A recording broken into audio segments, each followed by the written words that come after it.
सो hey everyone. तो काफ़ी ज़्यादा क्वेरीज आ रही थी कमेंट सेक्शन में कि हम हिंदी मीडियम से जा रहे हैं, हमें एमबीबीएस में दिक्कत होगी, हम हिंदी मीडियम से प्रिपेयर कर रहे हैं, हमें ये दिक्कत होगी, हमें वो होगी। आपके यहाँ हिंदी मीडियम के कितने स्टूडेंट्स हैं? आपके यहाँ हिंदी मीडियम वाले मतलब उनको समझ आता है कि नहीं आता है, उनका क्या सीन है? तो ये बहुत ज़्यादा क्वेरीज आ रही थी। तो ऐसा पहली बात तो ये मीडियम का डिपेंड करता है, उतना ज़्यादा डिपेंड नहीं करता है। मतलब एक लेवल तक आप मान सकते हो डिपेंड करता है, क्योंकि मैं अपनी स्टोरी अभी जस्ट 1-2 महीने पुरानी, मतलब अभी जब से मैंने कॉलेज में एंटर किया, एमबीबीएस में एंटर किया, जस्ट उसके बाद की स्टोरी है। तो यू कैन रिलेट। और पहले ही बता दूं, मीडियम से कोई फ़र्क नहीं पड़ता, पड़ता है थोड़ा मोड़ा पड़ता है, तो वो ऐसा कोई दिक्कत नहीं होती। जैसे तुम्हें मेरा पता ही है कि मैं 12th तक हिंदी मीडियम से रहा हूँ, टोटल 12th। और हिंदी मीडियम भी ऐसा नहीं डिस्ट्रिक्ट लेवल स्कूल से, नहीं, मेरे टाउन में ही है आसपास, नॉर्मल स्कूल है वो। ठीक है। और जैसा कि एक बात और बता दूं कि मेरे 80 मार्क्स थे पहले अटैम्प्ट में, तो रिलेट बिल्कुल कर सकते हैं वो जो बहुत ही बिलो एवरेज स्टूडेंट है, वो रिलेट बहुत ज़्यादा कर सकते हैं। ठीक है। इससे आपको रियलिस्टिक रियलिस्टिक चीज़ें पता चलेंगी ना, क्योंकि यहाँ से यहाँ पहुँचा और एज़ कम्पेयर टू यहाँ से यहाँ नहीं, यहाँ से यहाँ, तो आप पता कर सकते हैं रियलिस्टिक चीज़ें बातें ज़्यादा हो रही होंगी एज़ कम्पेयर टू कोई हवा में बातें नहीं हो रही। तो मैंने क्या फील किया इन पिछले 2 महीने के दौरान, मतलब 1 से 1.5 महीना। और वीडियो की फ्रिक्वेंसी कम है थोड़ा, मैं वही बता, इसमें वो भी पता चल जाएगा कि वीडियोस कम आ रही हैं। तो जनरली मैं बता दूं कि जैसे मीडियम में क्या फ़र्क पड़ता है। हाँ, फ़र्क पड़ता है अगर आप प्योर हिंदी से जा रहे हो देन इंग्लिश में। और मेरे कॉलेज में है 7 से 8 स्टूडेंट हैं, और एक तो मैं खुद हूँ, मैं 12th तक हिंदी ही रहा हूँ। हाँ, बट मैंने इंग्लिश पीडब्ल्यू ऑनलाइन से प्रिपरेशन की थी नीट के लिए, और वो ऐसा मेरी चॉइस नहीं थी, यही बता चुका हूँ, वो मजबूरी थी। मजबूरी लाइक कि जब हिंदी मीडियम का बैच भी नहीं था, ठीक है, और मैं हिंदी में ज़ीरो था, इंग्लिश में ज़ीरो था, तो इससे अच्छा इंग्लिश से ही स्टार्ट कर लूँ। ठीक है। तो मेरे को क्या प्रॉब्लम अभी फेस करनी पड़ रही है ना, क्योंकि मैं मेनली तो मैं हिंदी मीडियम स्टूडेंट ही हूँ। ठीक है। तो जनरली मैं अगर बात करूँ तो जैसे क्लास होती है, प्रोफेसर काफ़ी तगड़ा पढ़ाते हैं, बहुत अच्छा पढ़ाते हैं, सच में अच्छा पढ़ाते हैं। अब जैसे मुझे पता है कि मुझे दिक्कत हो रही है, लाइक वो एक बार जब समझाते हैं तो मुझे आ जाता है। देखो, मैं इंग्लिश समझ बहुत, मतलब समझने में मुझे कोई दिक्कत नहीं होती, कोई भी नहीं।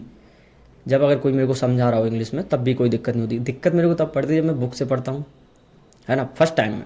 वो भी फर्स्ट टाइम में, ऐसा नहीं कि हर बार। ठीक है। और मेन दिक्कत पड़ रही है मेरे को टेस्ट्स में। मैं यहाँ से 3-4, मैं अभी की बात बताऊँ, पिछले टेस्ट की मैंने एक टॉपिक 3 से 4 बार पढ़ रखा था। ठीक है, आ रहा था मेरे को पूरा, बट मैंने उसकी लिख कर प्रैक्टिस नहीं की। ठीक है। मैं सीधा गया, टेस्ट अटैम्प्ट किया मैंने, अभी की बात है, जस्ट पिछले वीक की। ठीक है। मैंने टेस्ट अटैम्प्ट किया, वहाँ पे सब ब्लैंक, कुछ नहीं लिख के आया। फिर ऐसे ही कहानी बनाई, कोई लिख आया, मतलब उसके नंबर नहीं मिलेंगे इतना मेरे को पता है। ये क्यों दिक्कत होती? अब देखो, 12th तक जनरली हिंदी मीडियम के स्टूडेंट के लिए एक सब्जेक्ट होता है इंग्लिश, सिर्फ इंग्लिश एक सब्जेक्ट होता है, मतलब सिर्फ इंग्लिश को आपको इंग्लिश में लिखना होता है, बाकी सब आप हिंदी में लिख सकते हो। दिक्कत इससे क्या आती है कि थ्योरी इंग्लिश में लिखना, मतलब इंग्लिश सब्जेक्ट रहता है तो हम लोग क्या रट के निकाल देते हैं। रट के निकालना लाइक कि अब कोई क्वेश्चन है, पर्टिकुलर क्वेश्चन है, 6-7-8, है ना, रट लो इनको, रट लो, रट के लिख दो। अब ये मैं यहाँ फेस कर रहा हूँ कि मुझे खुद से बनाने पड़ते हैं। लाइक जैसे तुम एज इट इज़ बुक तो नहीं छाप सकते हो, ठीक है, बहुत ज़्यादा रटना पड़ेगा, इतनी मोटी मोटी बुक्स होती हैं, रट भी नहीं पाओगे। तो समझो फिर खुद की लैंग्वेज में इंग्लिश में कन्वर्ट करके वहाँ टेस्ट में लिखो, ये नहीं हो पा रहा है अभी। तो करंट सिचुएशन में मैं क्या करता हूँ, अगर जनरली कोई अदर स्टूडेंट है वो 1 या 2 घंटे पढ़ता है, तो मैं एज़ कम्पेयर टू, क्योंकि देख, अब ऐसा मैं ब्लेम किसी को नहीं कर सकता कि भाई मैं हिंदी हूँ, मैं पहले इंग्लिश क्यों नहीं कहता, ये सब नहीं, ब्लेम करना ये कोई सॉल्यूशन थोड़ी है। लाइक तुम लोग कमेंट सेक्शन में लिखते हो तो कि मैं हिंदी मीडियम से हूँ, मुझसे नहीं हो रहा, तो क्या मैं कुछ बता दूंगा उससे सॉल्यूशन होगा? नहीं। मैं भी तो लिख सकता हूँ किसी एमबीबीएस जो कर चुके हैं सीनियर्स, कि मैं हिंदी मीडियम, उनके कमेंट सेक्शन में जाके कि मैं लिख दूँ मैं तो हिंदी मीडियम से, मुझे समझ नहीं आ रही है वो। नहीं, एज़ कम्पेयर टू दिस मैं क्या करता हूँ, मैं चीज़ों को अब, है ना, पिछले कुछ दिनों से मैं लिख लिख कर ट्राई करने लगा, क्योंकि मुझे पता है लिख लिख कर मुझे याद होगा। जैसे मैंने कुछ टॉपिक पढ़ा, खाली रफ उठाई, लिख के देखा, क्योंकि अगर मैंने यहाँ लिख लिया तो टेस्ट में 100% लिख के आऊँगा। तो मैं क्या कर रहा हूँ, मैं जनरली बुक उठाता हूँ, लिखता हूँ वो टॉपिक जो नहीं बन रहा है। बहुत सारी गलतियाँ होती हैं, बहुत सारी, तुम मानोगे नहीं। दोबारा देखता हूँ, 50% गलतियाँ घट जाती हैं। अब वही चीज़ अगर 3-4 बार प्रैक्टिस कर लूँ तो लिख के जाऊँगा। तो तुमसे यही बोल रहा हूँ कि तुम ये कमेंट सेक्शन में बार बार बार बार वही लिख कर कि लाइक कि हम हिंदी मीडियम से हैं, हमसे ये नहीं हो रहा, ये नहीं हो रहा, तो कमेंट सेक्शन में टाइम वेस्ट मत करो। सॉल्यूशन इज़ दैट, मैं बता चुका हूँ एक बार। जैसे मेरे को अगर नहीं कुछ पता होता, मैं शुरू से ही, मतलब मेरे को नहीं पता होता, मैं प्योर हिंदी से आया होता यहाँ पे, तो मैं किसी ना किसी एक जानू से पूछता, ज़्यादा मतलब हर अलग अलग व्यक्ति से पूछता, एक जानू से पूछता कि भाई मैं हिंदी से हूँ, मेरे को इंग्लिश में याद करने के लिए क्या क्या करना चाहिए तरीके। लेकिन मुझे पूछने की ज़रूरत नहीं है, क्योंकि मैं हिंदी से नीट इंग्लिश की, तो मैं हिंदी से इंग्लिश जैसे गया तो मुझे पता है कि कैसे जाना पड़ता है। वो मैं अपनी पुरानी वीडियो में बता चुका हूँ कैसे, कि जो चीज़ याद नहीं होती उनको लिख लिख कर याद करो। लिख लिख कर सबसे तगड़ा सॉल्यूशन है, सबसे तगड़ा सॉल्यूशन। पहले एक बार वीडियो लेक्चर कोई क्लास कर लो या वीडियो लेक्चर, उसे समझ लो, देन उसके बाद लिख लिख कर ट्राई करो। सबसे तगड़ा सॉल्यूशन है, इससे तगड़ा है ही नहीं। ये मुझे पता है, तो मैं अब यही करने लगा हूँ। हाँ, मुझे कंपेरिजन, सबके कंपेरिजन में टाइम ज़्यादा लगता है, तो लगने दो ना, 3-4 महीने की बात है। फिर वही है ना, अब जैसे मेरे अंदर एक कॉन्फिडेंस भी है किस चीज़, मतलब ये जो होता है ना कि अब तुम पूछोगे कि भाई ये मोटिवेशन तुम्हें कहाँ से आता है, कि मतलब मैं ऐसे कवर कर लूँगा। मेरे को एकमात्र जीवन भर, लाइफ टाइम, फुल एंड तक एकमात्र मोटिवेशन रहेगा कि मैं 80 नंबर से फर्स्ट अटेम्प्ट में आज मेडिकल कॉलेज में हूँ विद जनरल कैटेगरी, है ना। इसी बात का एक बहुत तगड़ा प्राउड है अपने ऊपर। और ये जो भी समझो, तुम्हें जो लगता हो, ये वो है अपने मेरे अंदर। मैं कोई भी काम स्टार्ट करूँ ना, कोई भी लाइक यूट्यूब, इंस्टाग्राम में कोई भी चीज़ मैं जीरो से स्टार्ट करता हूँ, मुझे बिल्कुल घबराहट नहीं होती है इस टाइम पे। कुछ भी सिंगिंग करना, मुझे कुछ भी, क्यों, मुझे पता है भाई कि कोई व्यक्ति कुछ भी कर सकता है। और ये सिर्फ हवा में बातें नहीं होनी, मैं प्रूफ खड़ा हूँ तुम्हारे सामने।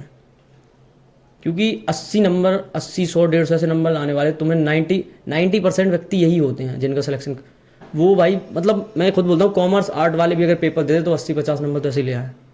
वहाँ स्टैंड करता था मैं, और वहाँ से मैं आज MBBS कॉलेज में हूँ, गवर्नमेंट कॉलेज में हूँ। तो मुझे पता है मेरे अंदर कितना पोटेंशियल है। और यही मैं तुम लोगों को एक बताना चाहता हूँ कि किसी अदर से पूछना कि यार ऐसा कर लें तो ऐसा हो जाएगा, ये करना, एक बार सॉल्यूशन मिल गया, बस उसको फॉलो कर लो। अब मैं अपनी बात बताऊँगा, अगर 5 या 10 दिन मुश्किल से ये फॉर्मूला यूज़ करूँ कि लिख लिख कर 3 से 4 बार, 5 दिन ट्राई करूँ, फिर 10 दिन फिर गैप मार दूँ, फिर 5 दिन, तो कुछ नहीं होगा। मैं पूरे 1 साल ऐसे ही संघर्ष करता रहूँगा कि भाई इंग्लिश समझ नहीं आ रही, मेरे से टेस्ट में लिखा नहीं। नहीं, कंसिस्टेंटली अगर मैं 2 से 3 महीने भी ये चीज़ कर ली, लिख लिख कर, तो मेरे को फिर 3 महीने बाद ऐसी कंडीशन होगी, मैं एक बार क्लास का समझ के खुद लिख सकता हूँ, बिना पढ़े, बिना बुक पढ़े। ये कैसे होता है, ये धीरे धीरे बिल्डअप होती है चीज़ें। तुम्हें चाहिए इंस्टेंट रिजल्ट, तभी तुम लोग सब अलग अलग यूट्यूब पे जाके, चैनल्स पर जाके कमेंट करते हो, है ना। तो प्लीज़ ये मत करो। एक बार सॉल्यूशन पता लग गया कि भाई इस चीज़ से ये होगा, तो उसको फॉलो करो, और लगभग 1 महीने तो करो। 1 महीने ना रिजल्ट मिले फिर चेंज करो। और मुझे पता है, अगर मैं जो चीज़ अभी कर रहा हूँ, मैं दे रहा हूँ टाइम, मैं अभी 3 से 4 घंटे देता हूँ दिन का, और अभी छुट्टियाँ चल रही हैं तो और ज़्यादा दूंगा। ये टाइम आगे जाके फ़ायदा देगा। दिवाली की छुट्टियों में मैं कवर करने वाला हूँ अपना जो पिछला बैकलॉग डला है। कैसे, लिख लिख कर ही ट्राई करूँगा, क्योंकि मुझे पता, देख भाई, कमी मुझ में है। जब सब लोग हैं, अगर दिवाली में एंजॉय कर रहे होंगे तो मुझे पढ़ना पड़ेगा, नहीं तो मैं कैसे कर पाऊँगा। ये भी तो है ना, ये लॉजिक है या नहीं है। जब दिवाली की जैसे आपकी छुट्टी होंगी, नीट के टाइम सभी एंजॉय कर रहे होंगे, आप पढ़ रहे होंगे, तो कंपटीशन से आप आगे गए ना। तो ऐसे मुझे पढ़ने में दिक्कत होती है तो मैं लड़ूंगा, मैं फेस करूँगा उससे। अब मैं किसी अदर को सुना दूँ, भाई मेरे तो हिंदी मीडियम से था, मेरे को समझ नहीं आती है, मैं ये वो क्या कहेगा वो, 2-4 सॉल्यूशन बता देगा या हंस देगा, यही होगा ना। लेकिन भाई वो सबको पीछे छोड़कर खुद देखो ना, खुद सॉल्यूशन क्या। खुद सॉल्यूशन यही निकला मेरा कि भाई तुझे लिख लिख कर प्रैक्टिस करना होगा, क्योंकि टेस्ट में एट द एंड लिखना पड़ेगा।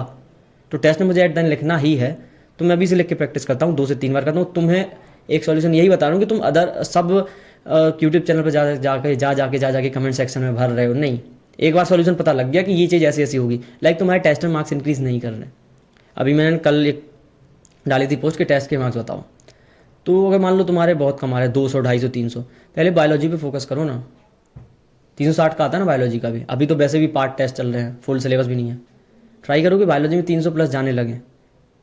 मैं अपने टाइम पे यही करता था, जब मेरे जब 300, 350 की रेंज में आते थे ना नंबर, तो मैंने वही डॉक्टर मन तिलक सर, इनकी देखी थी। वो बोले थे बायोलॉजी पे मेन फोकस करूँगी, शॉर्ट वीडियो देखी थी, क्योंकि अब भाई यूट्यूब तो मैं भी चलाता था।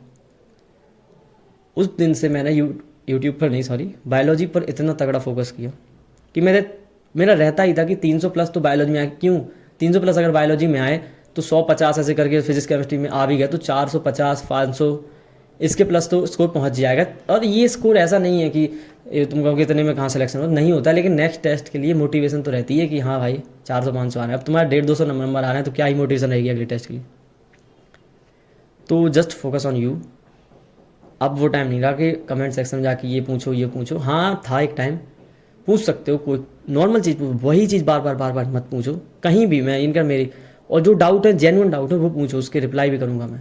जो चीज़ मैं पहले बता चुका हूँ उसको तुम वही बार बार नहीं पूछोगे।